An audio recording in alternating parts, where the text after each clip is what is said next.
ప్రభాకర్ అన్నారు. ధైర్యంగా ఒకటే చెప్పిండు, ప్రగతి భవన్ తీసేస్తే సచివాలయానికి అంబేద్కర్ గారు పేరు పెట్టారు, దాన్ని హర్షిస్తున్నాం.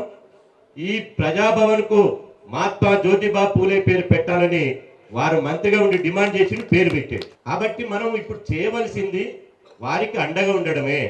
ఒక అధికారం అనేది శాశ్వతం కాదు. ఈరోజు పేపర్లలో చూస్తున్నాం, మనం అన్ని కోరికలు సహజమే, డిమాండ్లు సహజమే, కానీ ఆ డిమాండ్ నెరవేర్చాలంటే కొంత డబ్బు అవసరం అవుతుంది.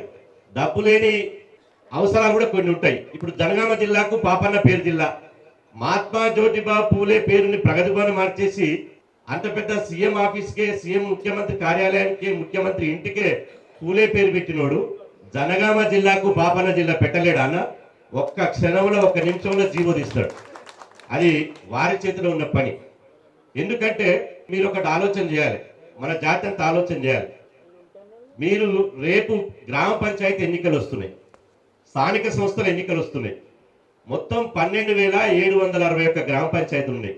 అందులో మన బీసీ సర్పంచ్లను ఎంతమందిని గెలిపించుకుందాం, మన గౌడ బిడ్డలు ఎంతమందిని గెలిపించుకుందాం, సర్పంచులుగా, ఎంపీడీసీలుగా, ఎంపీపీలుగా, జెడ్పీడీసీలుగా, అదేవిధంగా జిల్లా పరిషత్ చైర్మన్లుగా మన వాళ్ళని ఎంతమందికి చట్టసభలో తీసుకుపోదామనే ఒక రాజకీయ అవగాహనతోటి, రాజకీయ ఐక్యతతోటి మనం ముందుకు పోవాల్సినటువంటి అవసరం ఉంది అని చెప్పి సందర్భంగా మీకు అందరూ తెలియజేస్తున్నా.